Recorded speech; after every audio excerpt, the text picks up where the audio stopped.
Efesios 4:1. Vamos a hablar en esta tercera enseñanza acerca del andar de un cristiano maduro. El andar de un cristiano maduro. Y vamos a tomar nuestros versículos en Efesios 4:1 al 3.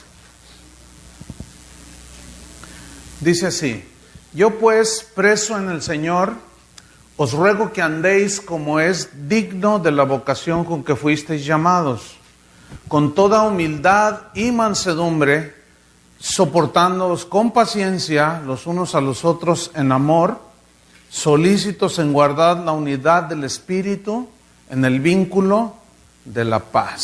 Señor, ayúdanos a entender, ayúdanos a explicar.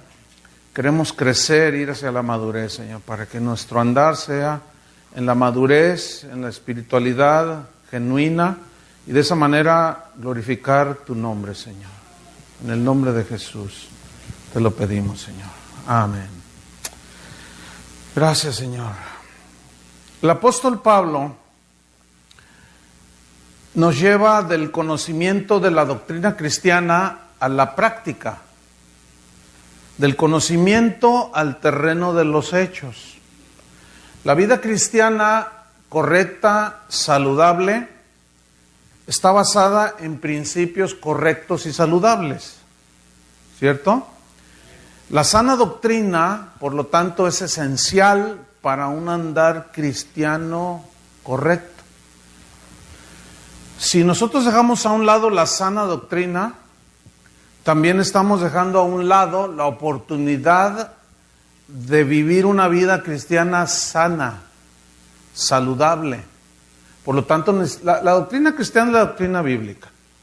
Todo aquello extrabíblico, todos aquellos métodos, pensamientos, enseñanzas, doctrinas que no están en la palabra de Dios, debemos de desecharlas. Si nosotros sustituimos la palabra de Dios por todo eso que anda hoy, muchas cosas que andan dentro del Evangelio, entonces espiritualmente no vamos a crecer, nos vamos a estancar y vamos a permanecer en un estado de inmadurez. Entonces, para llevar a los cristianos hacia la madurez, el apóstol Pablo enseñó muy claro acerca de llevar a los cristianos. Él quería llevarlos a los cristianos del conocimiento a la práctica, a la vivencia de la palabra de Dios. Fíjense bien, vamos a nuestros versículos que tomamos, Efesios 4:1, dice: Yo pues, preso en el Señor, os ruego que andéis como es digno. Cuando Pablo menciona yo preso en el Señor, no son palabras sin sentido. ¿Por qué? Porque Pablo está diciendo aquí que sus deseos, en primer lugar, ¿qué hace un preso cuando está encarcelado?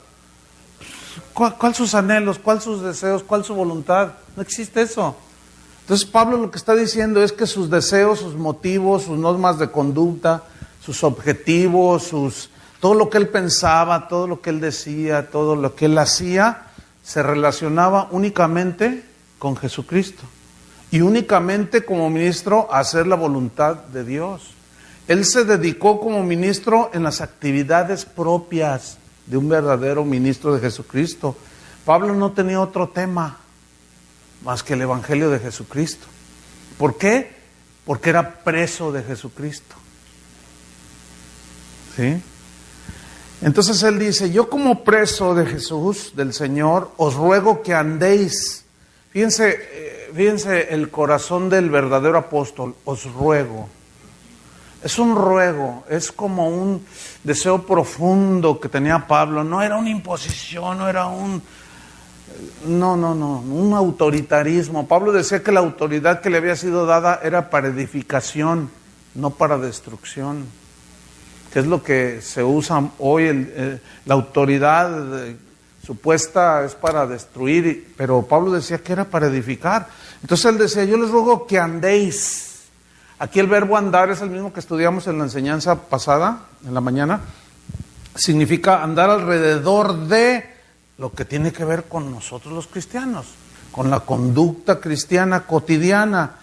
En el capítulo, no se muevan de allí de Efesios 4, vamos a estar yendo y viniendo, Pero en Efesios 4:17, en el verso 17 dice, yo pues digo y requiero en el Señor que ya no andéis como los otros gentiles. Ustedes saben que los gentiles son los paganos, los que no conocen a Dios. ¿Cómo vive un pagano? ¿Cómo vive alguien que no conoce a Dios? En las actividades propias, hace las cosas, dice las cosas, vive en las actividades propias de uno que no conoce a Dios. Entonces dice, que ya no andéis como los otros gentiles, que andan, ¿en qué? En la vanidad de su mente, en lo estéril de sus pensamientos. Pablo, como verdadero ministro del Evangelio, él se rehusó a andar como andan los falsos apóstoles. Segunda de Corintios 4:2. Miren lo que dijo aquí. Dice así, segunda de Corintios 4:2. Antes bien, renunciamos a lo oculto y vergonzoso. No andando, ahí está, no andando. Eso no es de, Pablo dice, eso no es de mi actividad como ministro del Evangelio. No andando con astucia, ni adulterando la palabra de Dios. Ok, vamos a estudiar este versículo. Dice Pablo, nosotros antes bien renunciamos. Renunciar aquí significa rehusar andar, renunciar a andar en conductas torcidas.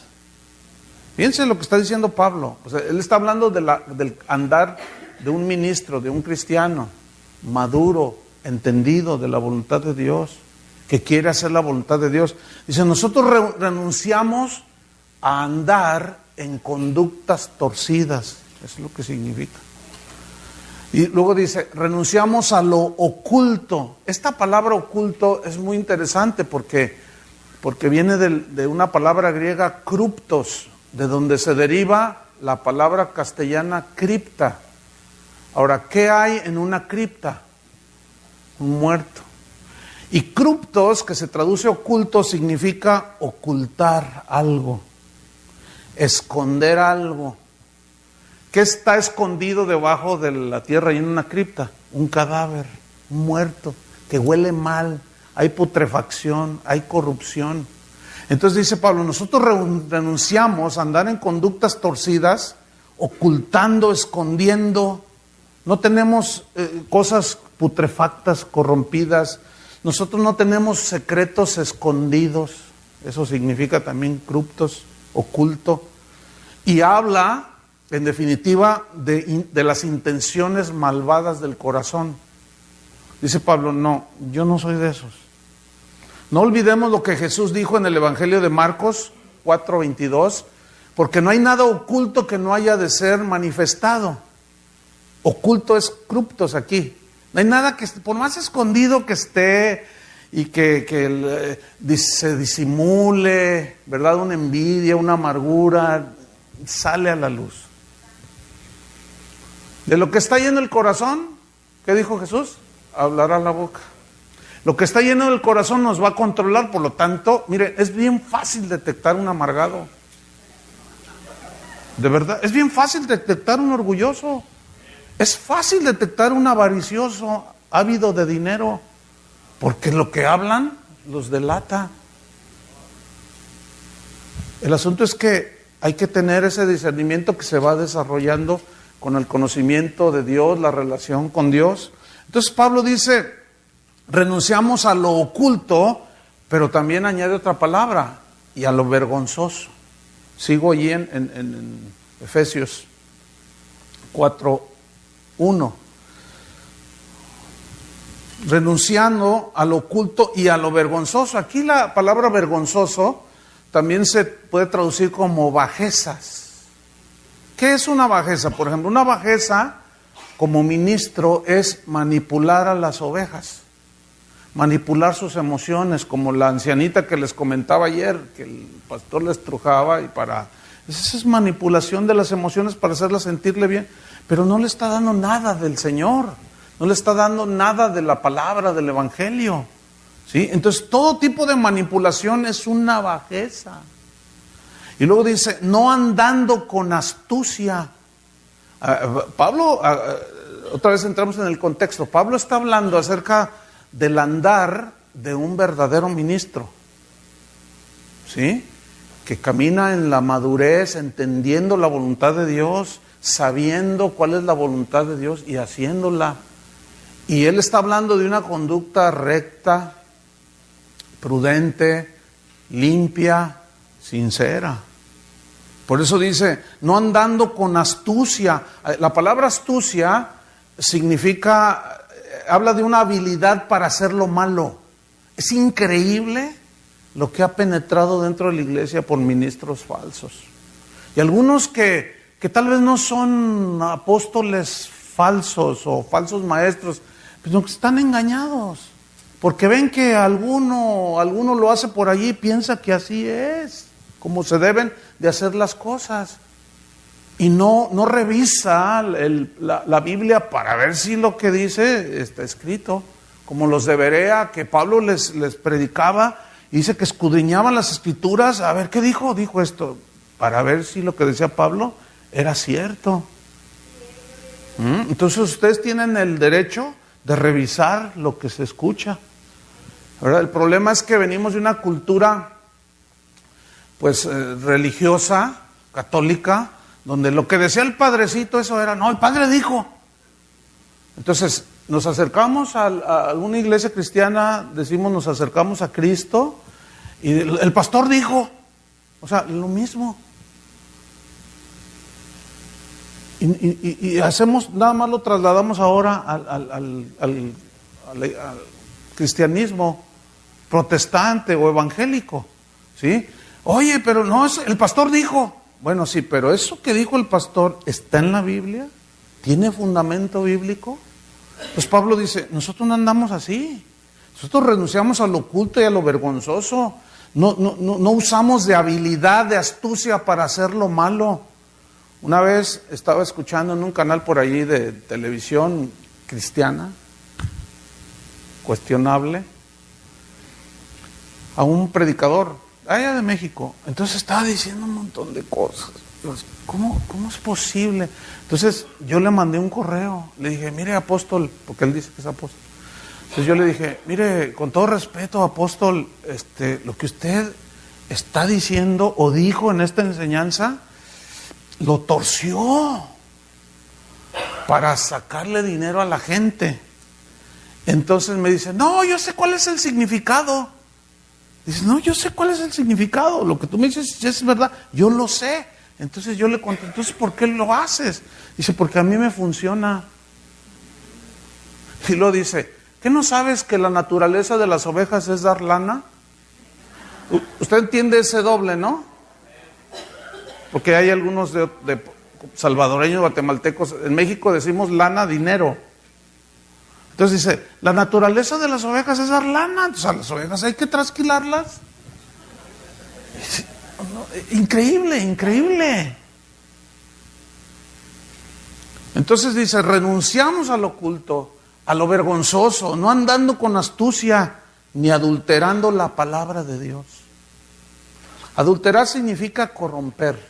Significa manejar engañosamente, o sea, de manera engañosa para sacarle a la gente el provecho, ¿sí? Por ejemplo, los que predican acerca de los que son los predicadores de la prosperidad, ellos hacen parecen cirqueros, hacen cada malabar con la palabra de Dios, la tuercen de tal manera, seguramente habrán oído de la túnica de Jesús, como argumento para decir que él era rico, que la túnica de Jesús era de una sola pieza, síntoma de que era calidad Hugo Boss, que era carísima. Lo que estos no explican es que a Jesús lo desnudaron y lo azotaron y le pusieron una túnica a los soldados.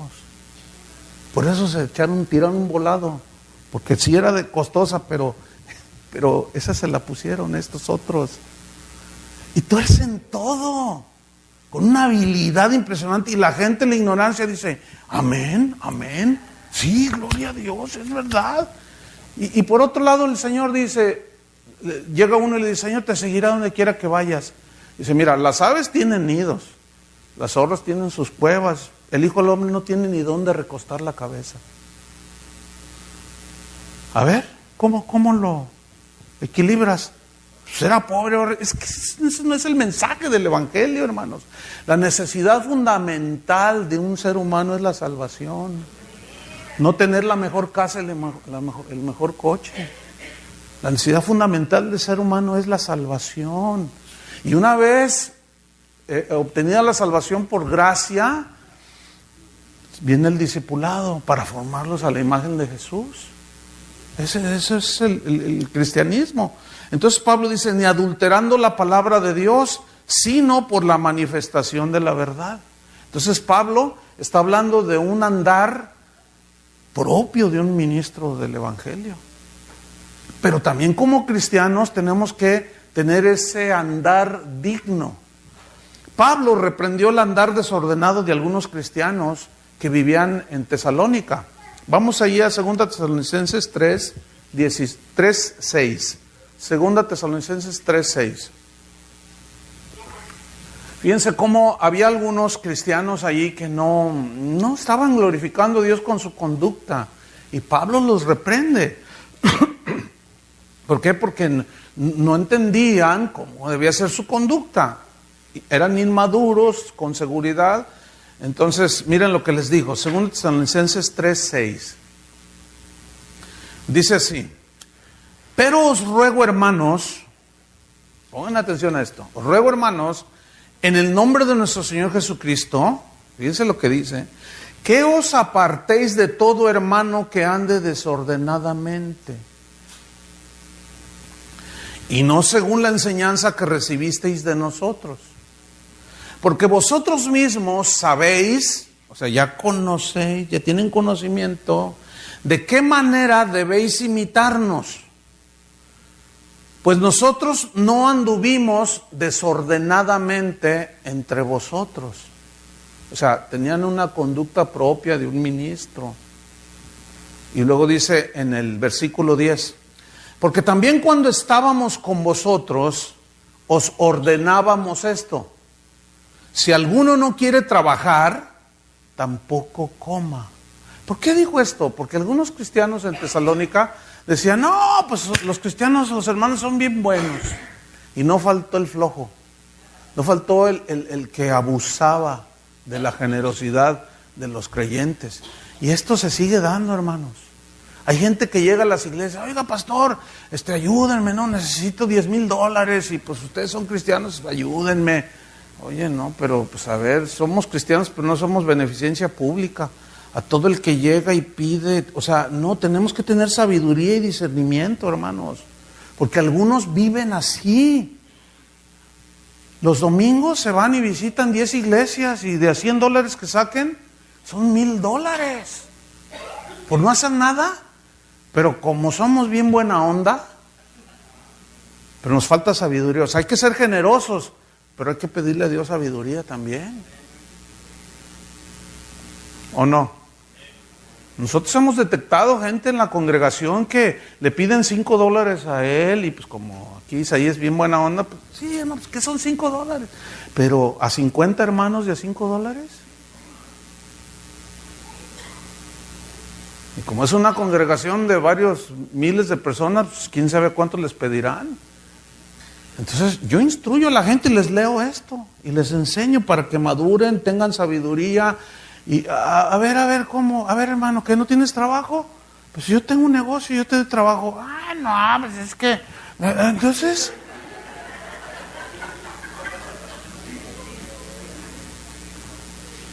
tengo hambre, ¿tienes hambre? Ok, mira, vamos aquí, hay un restaurancito ahí cerca. Ya tenemos trato allí con el dueño. Le mandamos gente a veces que sí tiene hambre genuina, pero otros nomás andan viviendo a expensas de otros. Cómete todo lo que quieras, hasta donde revientes. No, mejor deme el dinero. No, espérame. Una vez uno dijo, tengo que llegar a Monterrey, ¿cuánto vale el pasaje? No, pues tanto. Le dije, mira, aquí a súbete, vente, vamos. ¿A dónde me lleva? No, vente, vamos. Entonces, por allí pasan, es la salida de los autobuses hacia Monterrey. Entonces paré uno y nos subimos. Y le dije al chofer, no le cierre, nada más él se va a ir. ¿Cuánto vale el pasaje a Monterrey? Tanto. Y se lo pagué ahí. Le dije, toma para que comas algo en el camino. Y me bajé.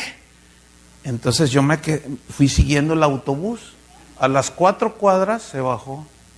Y lo alcancé. Le dije, ¿qué pasó? No, bueno, es que quién sabe qué. No. Hermanos, tenemos que ser sabios.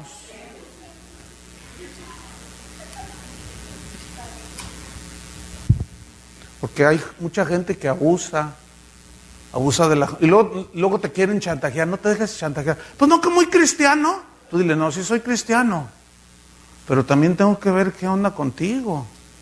Entonces Pablo dice, volvemos aquí a Tesalonicenses.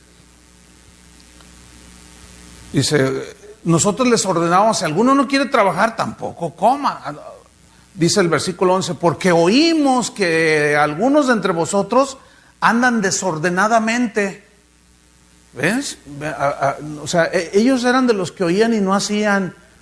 Y vivían una vida propia de inmadurez, ¿verdad? Entonces dice, no trabajando en nada, sino entrometiéndose en lo ajeno. Una cosa es que una familia, un hermano en la iglesia pierda su trabajo, y otra cosa es que vivan al que perdió el trabajo, pero que es una persona, pues un cristiano pues, sincero, y pues, se le puede ayudar, ¿sí o no? Y Dios mueve siempre los corazones de los hermanos y les tiende uno la mano, pero también tenemos que discernirlo. Pero para discernir entre el abuso y lo genuino tenemos que tener sabiduría de Dios, ¿verdad que sí? Entonces dice Pablo en el versículo 12, a los tales, o sea, los desordenados, mandamos y exhortamos por nuestro Señor Jesucristo que trabajando sosegadamente coman su propio pan. Entonces aquí Pablo está hablando de cómo hay muchas cosas que se dan dentro de la iglesia. Aquí están los cristianos que andaban indignamente, de manera desordenada, productos sin duda de que a lo mejor algunos ni siquiera nacidos de nuevo estaban metidos ahí, pero algunos nomás vienen a ver qué sacan, algunos más vienen a ver qué agarran, otros vienen a ver qué ven. Y entre todos esos, sin duda hay genuinos cristianos, pero también se meten encubiertamente falsos hermanos, ¿verdad? Entonces, los pastores tenemos que velar por el rebaño, ¿verdad? Y enseñar la palabra, porque la única manera en que un cristiano se puede defender es conociendo la palabra de Dios, ¿verdad? Pablo recalcó en 2 Corintios 5, 7, él dijo, porque por fe andamos, no por vista. Fíjate, ¿por fe qué? Andamos. O sea, nuestra vida, la vida de un cristiano es una vida de fe, de plena y total confianza en Dios, en todos los ámbitos de la vida. Confianza en que las instrucciones de Él son sus mandamientos, para que nosotros al aplicarlos, al vivirlos, funciona, trae resultados positivos. Por eso es que nuestra herramienta debe ser la palabra de Dios. Nuestra fe tiene que estar basada en lo que Dios dijo. Fíjate, ¿cómo viene la fe? En Romanos dice que la fe viene por el oír. ¿Y el oír qué? ¿Historias? No, la palabra. Entonces, la verdadera fe se fundamenta en la palabra de Dios. Dije verdadera fe, porque hay una fe que se fundamenta en los dichos de los hombres, en las filosofías humanas. Esas no tienen ningún resultado. Por eso no hay cambios en las vidas de las personas. La fe que salva es la fe que está basada en lo que Dios dice, en qué consiste la salvación, que Cristo murió por nosotros. Pero ahora fíjense cómo se atrae a la gente hacia las iglesias. Vamos a hacer una campaña y venga a recibir su milagro. Así les dicen, venga a recibir su milagro. curso de finanzas, quién sabe qué, y luego les enseñan toda su doctrina y al final dicen, ¿quién quiere recibir a Cristo? Pues todos. Pero no hay arrepentimiento, no hay dolor por el pecado. Y no, pues si aceptas a Cristo te va a ir bien. Y son puros engaños hacia la gente, ¿verdad? Entonces, no, nuestra fe tiene que estar basada en la palabra de Dios. En 2 de Juan 1:4, ahí habla de, mira, dice 2 de Juan 1:4, dice, mucho me regocijé porque he hallado a algunos de tus hijos andando en la verdad. Cuando dice algunos, es que no todos andaban. Andaban algunos de tus hijos andando en la verdad conforme al mandamiento que recibimos del Padre. Entonces, cada uno de nosotros debe velar de manera personal por andar, ¿entienden? En lo que corresponde a un hijo de Dios. Si realmente hemos recibido la salvación, nuestro andar tiene que ser alrededor de las cosas que tienen que ver con lo espiritual, con la palabra de Dios, con Dios. Por eso somos cristianos. Volvamos a Efesios 4:1. Yo pues, preso en el Señor, os ruego que andéis como es digno de la vocación con que fuisteis llamados. Aquí la palabra que resalta, o que yo quiero resaltar, es la frase andar como es digno, como es digno. Ahora, la palabra digno aquí es muy interesante. Viene del griego axios, y axios literalmente significa peso, pero alude a una balanza, ¿sí? Donde pesaban el trigo o el maíz o algún grano. Todos conocemos una balanza, ¿no? Aquí tenemos una mole de hierro de no sé qué, 5 libras, ¿verdad? Entonces lo ponemos en la balanza. ¿Y cómo se hace la balanza? Así, ¿cierto? Entonces comenzamos a poner el trigo o el maíz y comienza a nivelarse, y cuando está nivelada la balanza, significa que son 5 libras de maíz, y eso habla de un equilibrio. Tiene un peso equivalente en cada lado. Entonces aquí es donde viene o que nos da luz lo que Pablo está enseñando. Acuérdense que él estaba interesado en que la gente tuviera conocimiento. Es esto en la balanza, conocimiento. ¿Cómo se equilibra la balanza? Con la conducta, con la aplicación del conocimiento. ¿Entienden? Hay quien tiene mucho conocimiento, pero no tiene carácter, no tiene formación, entonces está todo desequilibrado, y es soberbio, orgulloso, y siempre anda presumiendo, y que yo predico en las mejores iglesias, que a mí me invitan allá, y a mí me quieren hacer pastor del apóstol quién sabe quién, pero yo no quise, y siempre andan presumiendo, y yo estudié esto, y yo lo otro, y siempre están, y sí, tienen un montón de conocimiento, pero no tienen el otro lado. Como no lo aplican, no lo viven, está desequilibrado. Ahora, hay quien quiere vivir la vida cristiana, bien genuina, pero también está así. ¿Por qué? Porque no tiene conocimiento. Y no saben qué es lo que le agrada a Dios. Y ahí es donde entra, hasta sería para una serie completa, ¿no? Entra todas las obras del hombre, entra el legalismo, entran las ideas humanas. Hoy para agradar a Dios hay que sería un sinfín de ejemplos que podríamos poner, ¿no? Desde hacer buenas obras hasta cierto tipo de vestimenta y en fin. Entonces, no podemos tener una conducta equilibrada si no hay un conocimiento, y tampoco podemos tener un conocimiento solamente sin una conducta. Tiene que haber un balance, un equilibrio. Por eso dice Pablo, yo les ruego que andéis como es digno de la vocación con que fuiste ya. Ahorita hablamos de esa vocación. Entonces Pablo está hablando pues de ese equilibrio, que es lo que el apóstol Santiago hace en el capítulo 1, versículo 21. Dice, por lo cual desechando toda inmundicia y abundancia de malicia, porque la inmundicia y la malicia ya no tienen nada que ver con nosotros. ¿Sí o no? Ya no tiene que ver nada con nosotros. Nosotros no tenemos que andar ahí con malicia haciendo cosas para... No, ¿qué es eso? Odiándonos, aborreciéndonos, amargados unos contra otros. Yo sé que los que están sentados de este lado están aquí porque no se llevan con los de acá. Y los de acá son bien buena onda, ¿verdad? Sí. Fíjate, entonces dice, desechando toda inmundicia y abundancia de malicia, estoy en Santiago 1:22. Recibid con mansedumbre la palabra implantada, la cual puede salvar vuestras almas.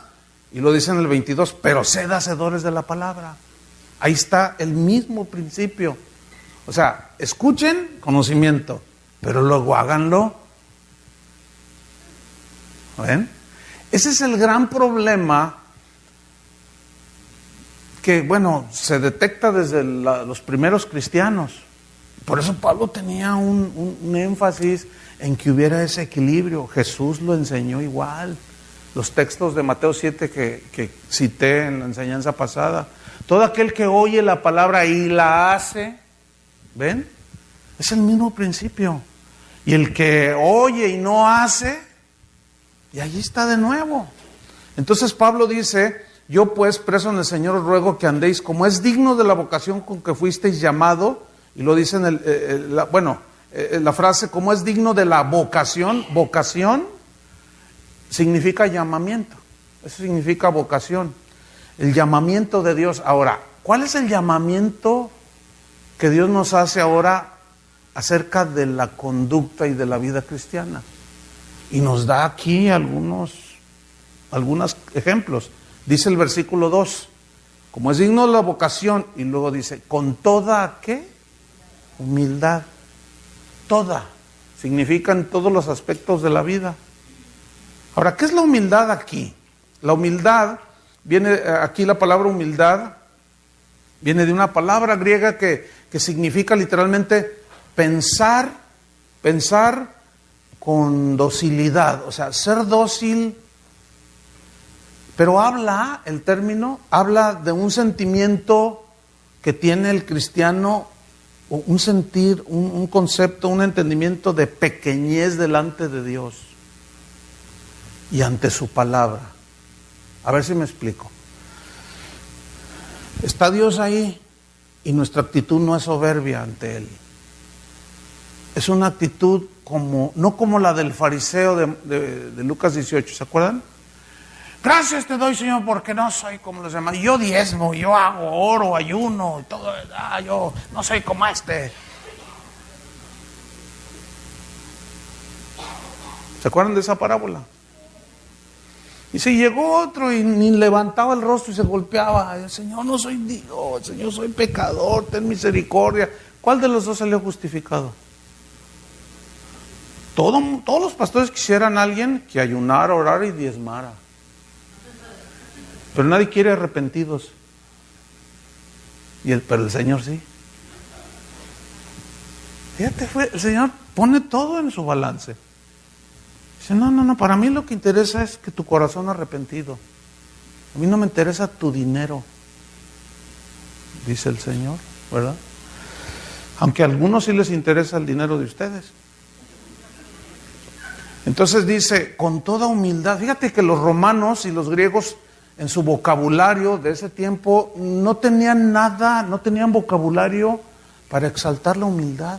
Qué interesante, ¿no? Al contrario, ellos siempre usaban términos que hablaban y exaltaban el orgullo. Ser griego, pues era... Ser romano, no, pues eran los romanos, eran los griegos. Y su vocabulario era todo exaltar el ego.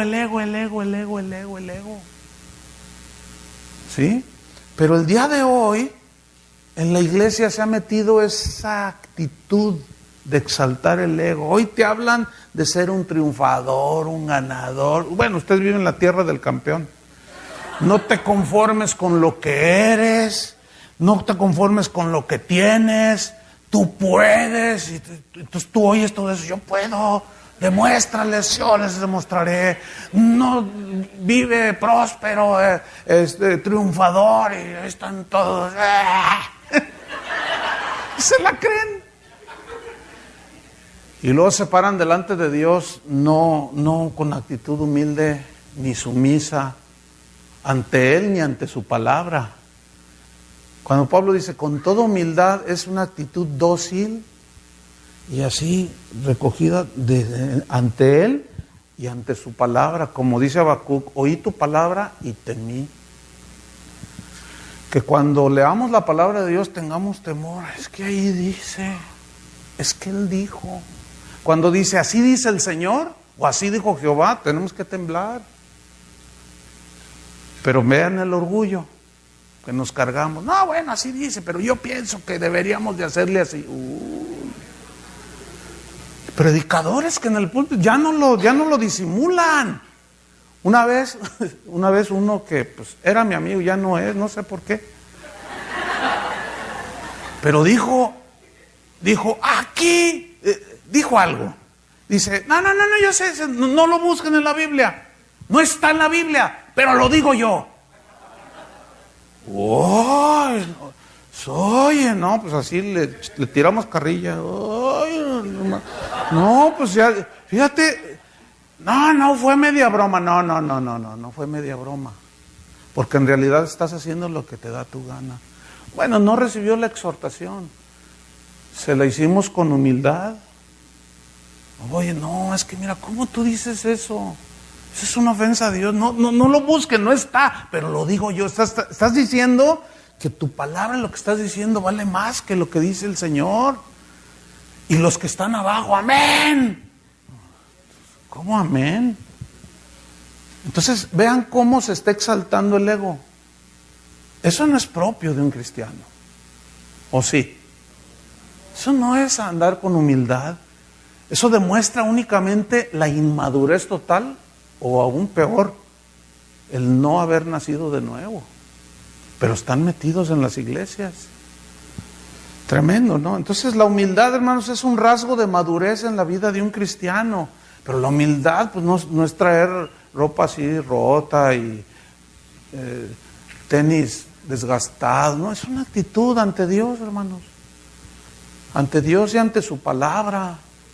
Pero también ante los demás. Filipenses 2:5, versículos muy conocidos, pero es importante citarlos ahora. Filipenses 2:5 al 8, aquí se plasma precisamente este principio. Pablo está diciendo, haya pues en vosotros, o sea, en los creyentes, allá en los filipenses, pero también en nosotros. Haya pues en vosotros este sentir que hubo también en Cristo Jesús. ¿A qué sentir se refiere? ¿A qué cosa interna que Jesús tenía? Vamos a leerlo. El cual, siendo en forma de Dios, no estimó el ser igual a Dios como cosa que aferrarse, sino que se despojó a sí mismo, tomando forma de siervo, hecho semejante a los hombres, y estando en la condición de hombre, ¿qué hizo? Se humilló a sí mismo, haciéndose obediente hasta la muerte y muerte de cruz. O sea, cuando se fraguó o se planeó el plan de la salvación, bueno, como en Dios hay en la Trinidad de Dios hay una unidad impresionante. No hay ninguna diferencia, hay una armonía indiscutible. Y no nos podemos imaginar allá en la eternidad el Padre diciéndole al Hijo, es necesario que tú mueras como el Cordero. No, ¿y por qué yo? ¿Por qué no el Espíritu? Y el Espíritu diciendo, no, ¿y por qué yo? No existe eso en Dios, ¿entienden? Dios hay una unidad impresionante que nos debe de impactar. Por eso es que el deseo de Dios es ser formados a su imagen. Por eso habla de guardar la unidad, de soportarnos y tener mansedumbre y paciencia los unos a los otros. Es tremendo. Entonces, aquí dice que él, estando en la condición de hombre, no estimó el ser igual a Dios. tener los mismos atributos divinos, o sea, no, sino que en el plan de Dios, el Cordero, Jesús, se sometió y vino a morir por nosotros. Ahora, ¿recuerdan que tuvo una lucha en Getsemaní? Dice que sudaba, era tanta la presión, allí se estaba definiendo la historia, el futuro de todos nosotros los que hemos creído. Cuando pensamos, cuando yo pienso en esos momentos, siempre me conmueve. Es más, casi diario los pienso. Y le doy gracias a Dios por la salvación. Porque Él estaba allí, dice que la presión era tal que sudó gotas de sangre. Es un fenómeno que se da por la presión. Entonces Él dijo, Padre, si es posible, pasa de mí esta copa. Estaba luchando. Pero finalmente Él dice, pero no se haga mi voluntad, sino la tuya. Yo he venido para hacer tu voluntad. Ahora, si Jesús se sometió, siendo igual a Dios, a la voluntad del Padre, Él no espera menos de nosotros, hermano. ¿Me entiendes? Por eso es que todos nuestros deseos, nuestros sueños y anhelos pasan a segundo término. En el Salmo profético decía, el hacer tu voluntad, Dios mío, me ha agradado. El hacer tu voluntad. Y nosotros como hijos de Dios estamos aquí ¿para qué? Para hacer su voluntad y no la nuestra. A veces hacer la voluntad de Dios es muy agradable y sientes bien bonito, pero acuérdense que no andamos por sentimientos ni por emociones, porque la palabra de Dios a veces es dulce, pero a veces es amarga. A Ezequiel le dijo, come este rollo, o sea, su palabra, y si me fue amargo. Juan dice, me fue dulce como la miel. O sea, hay ese equilibrio. El incienso que se quemaba en el templo era una mezcla de especies dulces y amargas, que al hacer la sinergia o la mezcla se prendía el fuego y salía un olor dulce, agradable, un perfume delicioso. Y la vida cristiana está compuesta de momentos dulces y amargos, que al hacer la sinergia o la mezcla, ese es el sacrificio que produce olor fragante cuando entendemos, ¿entienden? Cuando estamos en la prueba, pero estamos humildes y Señor, yo sé que tú me vas a ayudar, me vas a dar la gracia. Y esa actitud de que, ¿por qué yo? Y que quién sabe qué, y además yo soy hijo del rey, y que no se me atraviesa el diablo. Y empiezan a ir con unos desplantes, ¿verdad? Y ahorita le pisamos la cola. Todos rómpanle los cuernos al diablo. Ya están los hermanos rompiéndole los cuernos y pisándole la cola al diablo. Ya lo vencimos, dicen. Esto parece mitología griega. Porque el diablo ni tiene cola y ni tiene cuernos y tampoco es rojo.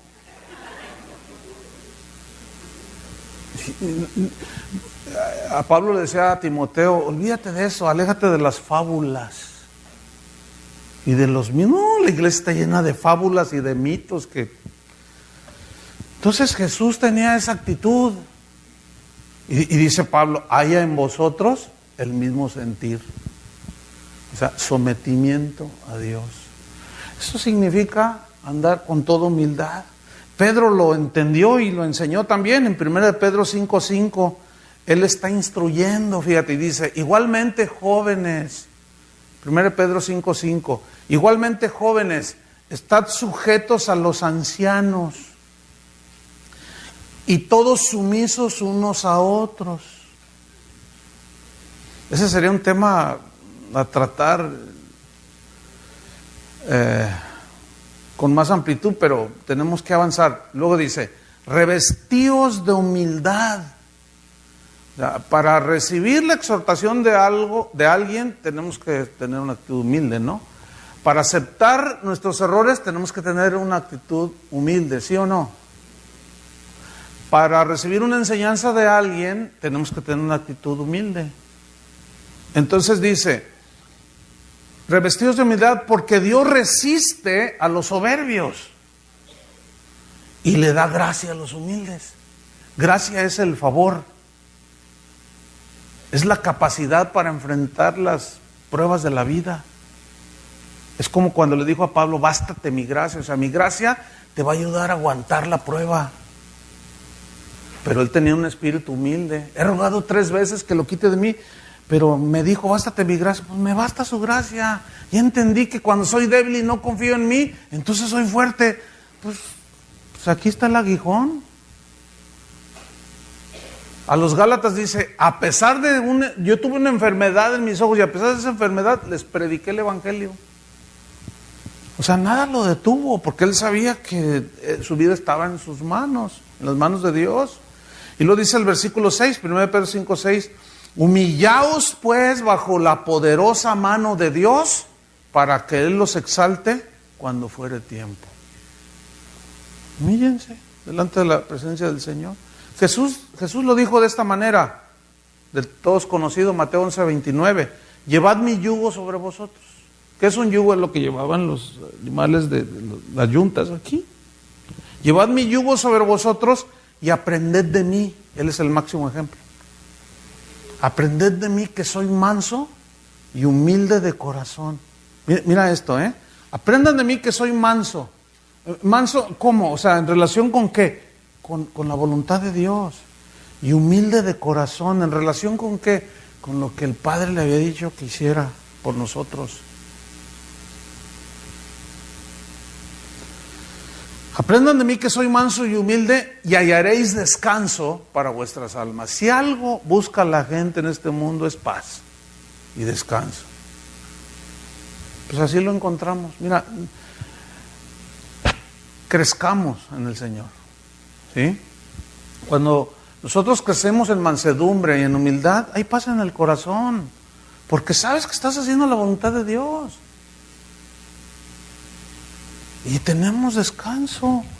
Y aunque venga un terremoto y las montañas ya no estén, el salmista decía, tú puedes conciliar mis sueños, Señor. ¿No es cierto? Él es nuestro descanso. Entonces Cristo fue humilde y obediente a la voluntad del Padre, al plan de la salvación, se sometió. Entonces la humildad no tiene nada que ver con la pobreza material, sino con la condición interna del corazón. ¿Cómo le hacen los jugadores cuando meten un gol? Así el corazón, háganle todo eso. ¿Cómo le hacen? No, yo no puedo. ¿No han visto? Así como que le dicen a su esposa, ahora te dedico el gol, y le hacen el corazón. ¿Quién sabe cómo le dicen? No puedo. ¿Será porque no meto goles? Entonces, obviamente, lo contrario de la humildad, pues es el orgullo, ¿cierto? ¿Se acuerdan de Isaías 14, 12? ¿Cómo caíste del cielo, oh lucero, hijo de la mañana? Dice, cortado fuiste por tierra tú que debilitabas a las naciones, tú que deseas en tu corazón. Se hace una alusión al ángel Luzbel, ¿verdad? Tú que deseas en tu corazón, noten esto, tú que deseas que a ti mismo, en tu corazón. ¿Qué decía el fariseo? Dice, oraba consigo mismo. O sea, a ti mismo. Cuando tú, fíjate, a veces está ese asunto. Ah, mira, Dios me está usando porque pues yo no fui tan malo, que párale ahí. No, Dios me está usando porque yo oro más que aquel. Cálmate, fariseo. Dios me usa con mucha unción y poder porque yo ayuno. Dios me bendijo, me dio esta casa porque yo sí di. No, porque entonces ya nos estamos jactando de lo que hacemos. Y todo es por gracia. Pablo decía, yo soy lo que soy. Yo he trabajado más que todos vosotros, pero no yo, sino la gracia de Dios conmigo. Todo lo recibimos por gracia.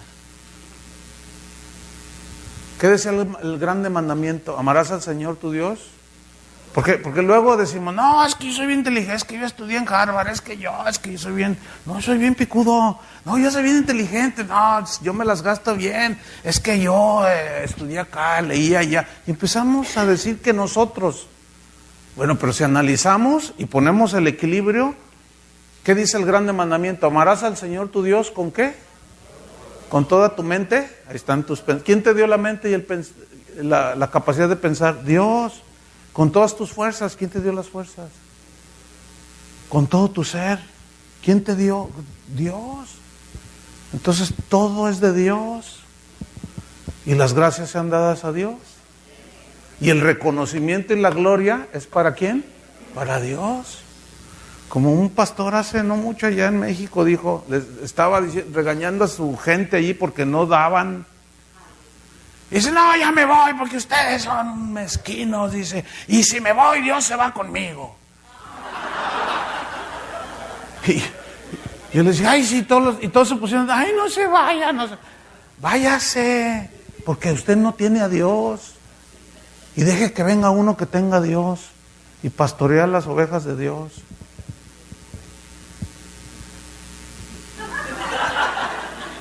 Esto no les gusta a algunos, que están metidos ahí, asalariados. Pero Satanás decía en su corazón, ¿qué decía? Subiré al cielo, en lo alto. ¿Cómo le suena esto? Suena como el evangelio de hoy, ¿a poco no? A lo alto, junto a las estrellas de Dios, allá arriba, las luminarias, todo lo que sea. Levantaré mi trono. Y en el monte del testimonio me sentaré, sobre las alturas de las nubes subiré y seré semejante al Altísimo. ¿Han oído algunos que andan por ahí diciendo, nosotros somos dioses? ¿Sí los han oído?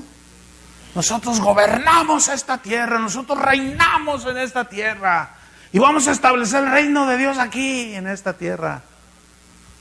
Nada más espérense unos años a ver si lo pudieron lograr. Es una falsa doctrina, hermano. Nosotros no somos dioses.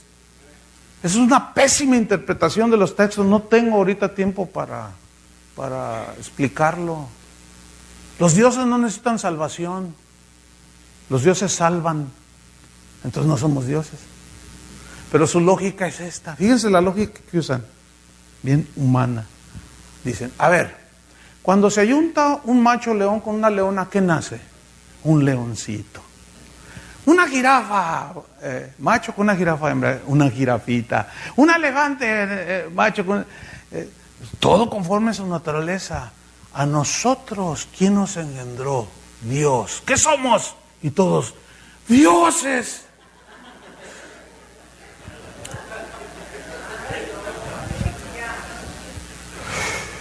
Increíble, increíble. Increíble.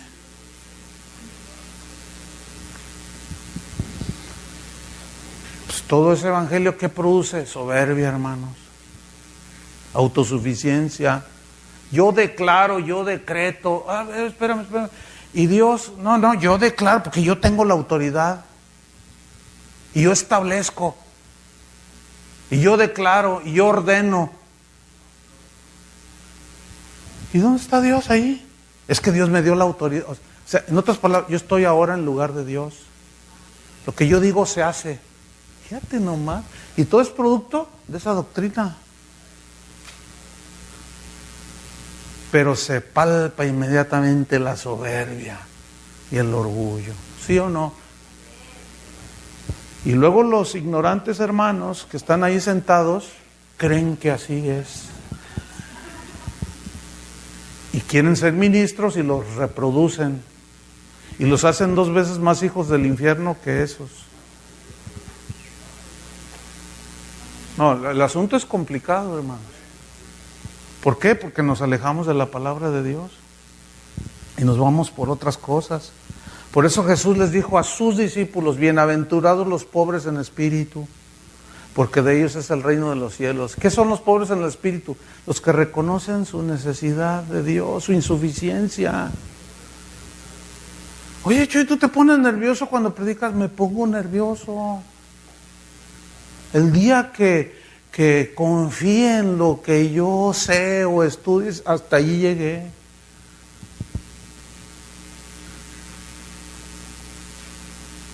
Allá yo solo donde esté, yo estoy allí con el Señor ayúdame, yo no puedo.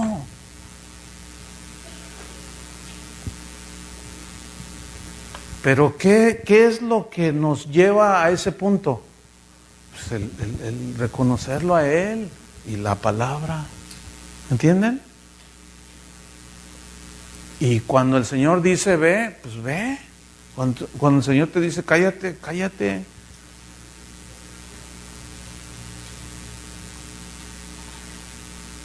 Estamos aquí para hacer la voluntad de Él. Yo a veces lo platico, pero a mí no me gusta viajar y ahorita el Señor me tiene viajando por todos lados. A mí no me gusta. No me gusta. He estado en lugares pues que hasta son turísticos y pastor, lo queremos llevar acá. Porque una vez andaba por ahí en la isla del Encanto. Pastor, mejor ya me quiero ir a mi casa. Pero ¿cómo? Viene a la isla del Encanto y se pierde de las maravillas. No, las maravillas están en todos lados. No, gracias, de verdad. O sea, no. A veces, bueno, cuando salgo de vacaciones con mi familia, es que, claro, ¿no? O sea, hay que entender esto. Pero lo que estoy diciendo es, a mí me gusta estar en mi congregación. ¿Me entiende? A mí me gusta pastorear a la gente que Dios puso ahí. Enseñarles, aguantarlos. Porque las ovejas a veces parecen abejas.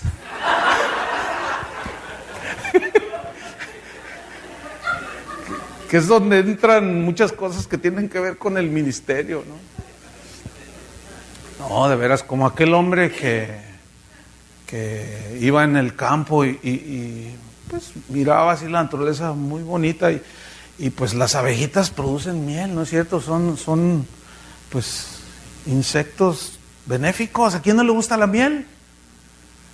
Entonces, bueno, el hombre gustoso de la miel, como cualquiera, iba caminando en el campo y vio una abejita que iba volando y se paró así como en un charquito de agua, pero algo pasó y se empezó a ahogar. Entonces, pues la miró y dijo, no, pues voy a ayudarla de una manera natural. Entonces, metió la mano así en el charquito para sacarla y le picó. O sea, la abeja no entendía que el hombre la quería ayudar. Y a veces así son ustedes.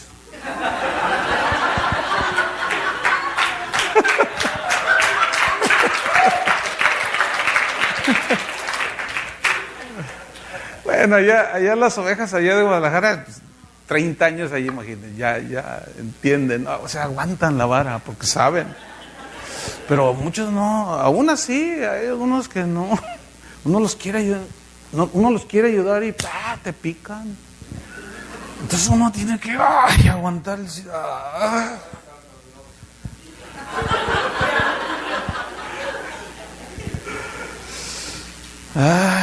El orgullo es el pecado de resistir a Dios, hermano. El orgullo es el pecado de competir con Dios. ¿Cómo competir? ¿Sí? Compiten con Dios. El pecado del orgullo es cuestionar su palabra. Pero la humildad es someterse a Dios y a su palabra. El orgullo, pues, es la raíz de todo pecado.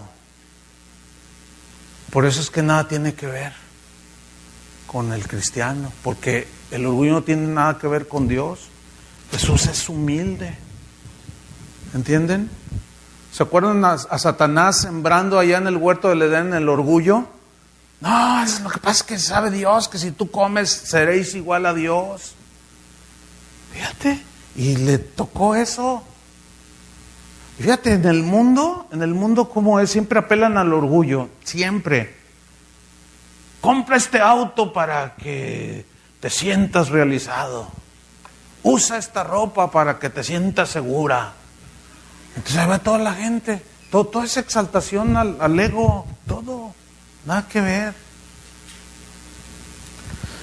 Entonces el orgullo no reconoce ni acepta el pecado. Y cuando un cristiano se enorgullece y no acepta, se queda estancado y no crece, ni madura. Cuando nos rebelamos a la voluntad de Dios, nos estancamos. ¿Se acuerdan de Jonás? Él había aceptado el llamado de Dios para ser profeta. Levántate, Jonás, heme aquí, Señor. Levántate y ve a Nínive. ¿Y qué voy a hacer? Predícales. No, ¿cómo esos? No, yo no voy. Ve y predícales. Dice que quiso huir de la presencia de Dios. Fíjate nada más. Y se subió a una barca queriendo huir de la presencia del Señor. El salmista, cuando estaba así bien en el Señor, David dijo: ¿a dónde huiré de tu presencia? Si me fuere al extremo allá, a lo profundo del mar, al fondo del universo, ahí estás tú. No nos podemos esconder de Dios. Pero él se engañó a sí mismo. ¿Por qué? Pues tenía sus rollos acá adentro.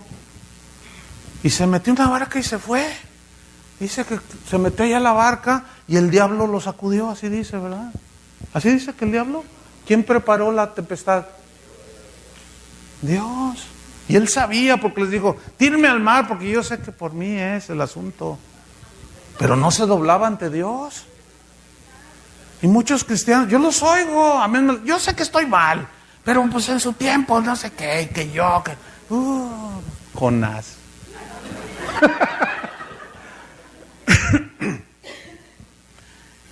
Y estos no le creyeron: ¿cómo le vamos a echar al mar? Pero cuando ya la cosa se puso peor, dijeron: no, pues por si las dudas, y lo tiraron, y se aquietó, ¿se acuerdan? Y lo dice: pero Jehová tenía preparado un gran pez que tragase a Jonás. ¿Quién preparó el pez? ¿Qué diría un cristiano de hoy? Que fue el diablo. Todavía no conocen al Dios soberano. Todavía no conocen al que hace las cosas como Él quiere. Todavía no conocen al que no le pide consejo a nadie, ni parecer. Y le atribuyen al otro todo. Porque la razón es orgullo. Pero cuando él recapacita y finalmente se dobla, dice: cumpliré mis votos, yo le prometí al Señor, y se humilla, y el Señor ordena al pez que vomite a Jonás, y sale ahí Jonás. ¡Ay, Señor! Y Jonás, séme aquí en lo que tú digas. Ve, levántate, ve a Nínive. Levántate y ve a Nínive. ¿Sabe? Fíjate, es que aquí está la enseñanza. El orgullo nos estanca, no nos permite crecer ni madurar. Tú puedes durar 1 año, 2, 5 años, pero fue tiempo perdido. ¿Por qué? Porque cuando ya te humilles, que es finalmente lo importante, pero ¿qué con ese año, esos 2 años, 3, 4, 5? Dios te va a regresar a donde te quedaste. Así como a Jonás. ¿No entendieron? ¿Quién no ha vivido una cosa así? Pero el corazón humilde reconoce. David tardó 1 año en arrepentirse después de su adulterio. 1 año, según los estudiosos. Hasta que llegó aquel profeta y le contó la historia de la abejita aquella del Señor, que tenía muchas y que le quitó la... Entonces ahí surge el David justo. No, es injusto eso. Él quiso que muera. Eres tú, me dice. Y en eso, Salmo 51, y se arrepiente. Pero tardó 1 año. Y las consecuencias tuvo que enfrentarlas. Dios perdona nuestros pecados, pero las consecuencias tenemos que enfrentarlas. Por eso es mejor humillarse y no resistir. Bueno, hasta ahorita yo nunca le he ganado una a Dios. ¿Algunos de ustedes sí? Nunca me he salido con la mía. Hay algunos que piensan que se van a salir con la suya. Y no, se están engañando. Entonces la humildad permite vernos tal y como somos. Por eso Pablo, mira, cuando les dice con toda humildad, bueno, los cristianos de aquel tiempo estaban más entendidos y tenían un contexto, un conocimiento del Antiguo Testamento, y inmediatamente, es como ahora, ¿no? Somos cristianos y escuchamos la palabra, sabemos. A mí me gusta escuchar predicadores. Yo puedo decir, yo entiendo algunas cosas, pero no lo sé todo. Y cuando estoy oyendo la palabra de boca de otros, ay, el Señor me confronta, el Señor me habla y ay. ¿Por qué? Porque ese es el poder de la palabra, ¿entienden? Y nosotros vivimos, es nuestro alimento, la palabra de Dios. Entonces la humildad permite vernos tal y como somos. ¿Se acuerdan de Isaías? Dice en el capítulo 6, cuando murió el rey Usías, vi yo al Señor sentado sobre un trono alto y sublime. O sea, tuvo una visión tremenda de la gloria de Dios. Dice que había serafines que tenían alas y volaban y cubrían sus rostros con sus alas y daban voces y decían santo, santo, y aquello era maravilloso y todo temblaba, dice, se estremecía. Entonces dije, ay de mí que soy muerto, porque siendo hombre inmundo de labios y habitando en medio de pueblo que tiene labios inmundos, han visto mis ojos al Rey, Jehová de los ejércitos. ¿Qué está diciendo Isaías ahí? Mi verdadera condición la pude ver cuando vi la gloria de Dios. Cuando realmente tenemos conciencia de la presencia de Dios, la verdad es que nuestra vida se transforma. ¿Por qué? Porque tenemos conciencia de que Él está allí mirándonos, está a nuestro lado, está dentro de nosotros. Ay, respiren hondo, nomás no se duerman. Qué tremendo, hermanos. Fíjate, reconocer la condición. Pero eso, ¿se acuerdan de Juan el Bautista? Es necesario que él crezca, pero que yo mengüe. ¿Eres tú el que había...? No, yo no soy. No, pero tú tienes poder. No, pero yo no soy. ¿Y quién eres? Pues yo solamente soy uno que proclama. Soy una voz en el desierto que proclama. Yo estoy preparando la venida del Señor. Fíjense. Y Jesús dijo que era el más grande de los profetas. Y nunca dijo, yo soy el mejor. No, hombre, ahora unos a otros se lisonjean. Y ahí está el apóstol lisonjeando al otro apóstol. Y le dice, tú eres el apóstol de la ciudad. Y el otro se la cree. Y luego ese mismo va a otra ciudad y le dice lo mismo. Y ahí están todos creídos. Al rato están todos peleados. ¿Por qué? Porque todos se creen los salvadores de Houston, o de Guadalajara, o de México. Y pura soberbia, hermanos. Pura soberbia. Sin embargo, Juan decía, es necesario que Él crezca, Él, y yo, ¿qué? Mengüe. El que de arriba viene es sobre todos. El que es de la tierra es terrenal, o sea, yo soy terrenal. Y cosas terrenales habla, el que viene del cielo, o sea, refiriéndose a Jesús, es sobre todos. Pues ahí se ve en realidad la grandeza en la humildad de un verdadero ministro de Dios, Juan el Bautista. Y no traía Hugo Boss, ni traía el camello del año, ni comía chapulines. Bueno, vámonos sobre el final. Volvamos a Efesios, con toda humildad y, ¿qué dice? Mansedumbre, digan todos mansedumbre. Fíjate, todo esto tiene que ver con el carácter, ¿sí o no? Con la formación, o sea que vas creciendo hacia la madurez. Con toda humildad y mansedumbre. Aquí la palabra que se traduce por mansedumbre es una palabra que en el griego es protes o protes y significa, o se traduce espíritu controlado. Fíjate, es bien interesante, mansedumbre, espíritu controlado. Este término, protes, que Pablo usa para hablar de la mansedumbre, es un término que se usaba para referirse a los animales domesticados, a los animales entrenados, como por ejemplo los caballos salvajes.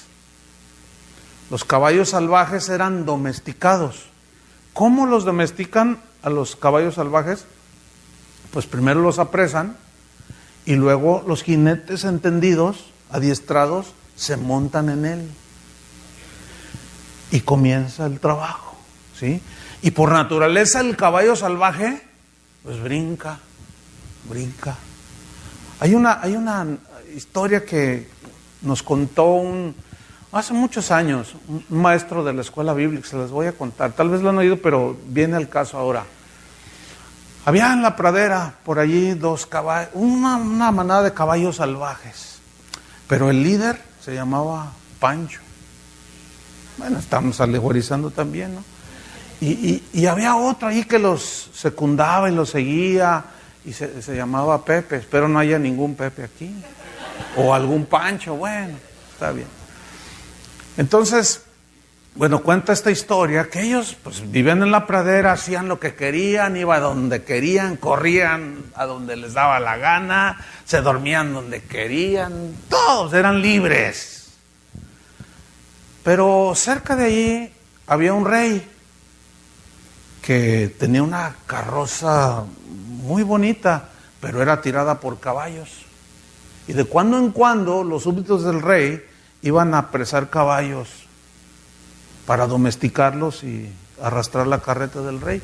Y cuenta esta historieta que el Pancho miró el polvo a lo lejos y dijo: ahí vienen los súbditos del rey, escóndanse porque esos nos quieren atrapar, nos quieren hacer esclavos.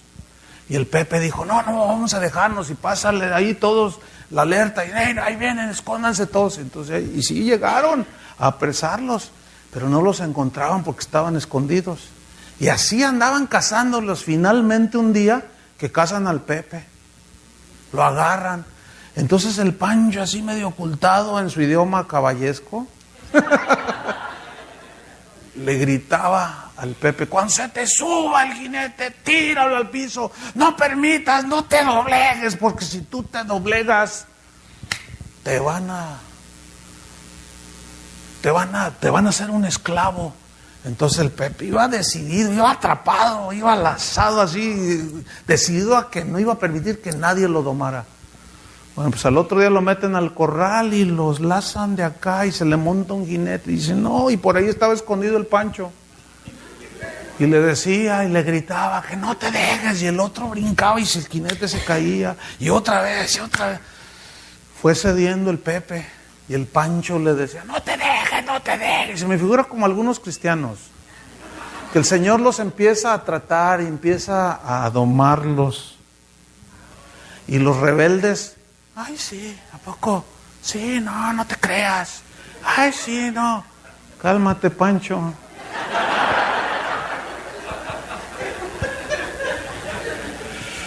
Porque miren el final de la historia, ¿eh? Finalmente, al paso de los días, fue cediendo el Pepe. Llegó el momento en que dejó de resistir y el jinete le puso un freno aquí y lo empezó a entrenar. Y le empezó a dar todas las direcciones y todo el freno a la derecha, izquierda, adelante. Y el Pepe dejó de resistir y se abandonó a la voluntad del jinete. Y el Pancho le decía: eres un cobarde, le decía de todo, pero el Pepe ya no decía nada. Y pasó el tiempo y llegó una sequía en esa región. Se puso feo. Y ahí andaban los caballos salvajes, los que hacen lo que les da la gana en las iglesias.